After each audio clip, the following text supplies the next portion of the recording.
एक विस्तृत परिचय। समझौता एक ऐसा शब्द है जो व्यक्तियों, समूहों, संगठनों या देशों के बीच मतभेदों को सुलझाने और सहमति पर पहुंचने की प्रक्रिया का प्रतिनिधित्व करता है। यह सहयोग, सह-अस्तित्व और परस्पर सम्मान का आधार है। समझौता समाज, परिवार, व्यापार, राजनीति और अंतर्राष्ट्रीय संबंधों में महत्वपूर्ण भूमिका निभाता है। समझौते का अर्थ और परिभाषा। समझौता का अर्थ है ऐसी स्थिति या प्रक्रिया जिसमें दो या अधिक पक्ष अपनी अपनी अपेक्षाओं, मतभेदों और जरूरतों के बीच सामंजस्य स्थापित करते हैं।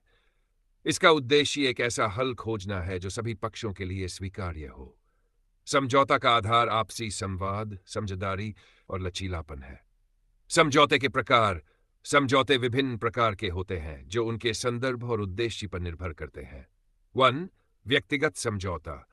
ये दो व्यक्तियों के बीच होता है, जैसे परिवार के सदस्यों, दोस्तों या सहकर्मियों के बीच। दा सामाजिक समझौता। ये समाज में विभिन्न वर्गों, समुदायों और समूहों के बीच होता है। 3. व्यापारिक समझौता। ये दो या अधिक व्यवसायों, संगठनों या व्यक्तियों के बीच आर्थिक लेन देन या व्यापारिक सहयोग के लिए होता है। 4. राजनीतिक समझौता। ये राजनीतिक दलों, नेताओं या देशों के बीच राजनीतिक मतभेदों को सुलझाने के लिए होता है। 5. अंतर्राष्ट्रीय समझौता। ये देशों के बीच होता है, जैसे शांति समझौते, व्यापारिक संधियां और पर्यावरणीय सहयोग। समझौते की आवश्यकता। समझौते की आवश्यकता तब पड़ती है जब 1. मतभेद उत्पन्न होते हैं, जब दो या अधिक पक्ष किसी मुद्दे पर अलग अलग दृष्टिकोण रखते हैं। 2. संसाधनों का वितरण। सीमित संसाधनों को साझा करने के लिए। संबंध बनाए रखना। रिश्तों में सामंजस्य बनाए रखने और विवादों को टालने के लिए। लक्ष्य प्राप्ति। जब अलग अलग पक्षों के लक्ष्य समान हो लेकिन रास्ते अलग अलग हों। शांति और स्थिरता। समाज और राष्ट्रों के बीच शांति और स्थिरता बनाए रखने के लिए।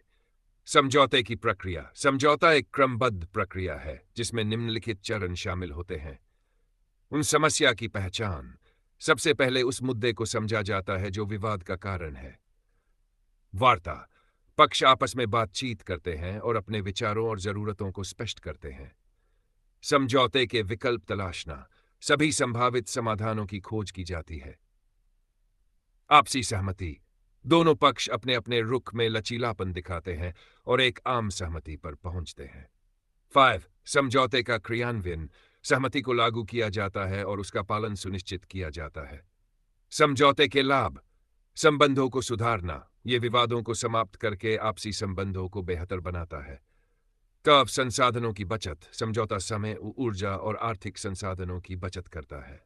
3. शांति और स्थिरता। ये समाज और राष्ट्रों के बीच स्थिरता बनाए रखने में मदद करता है। 4. सहयोग को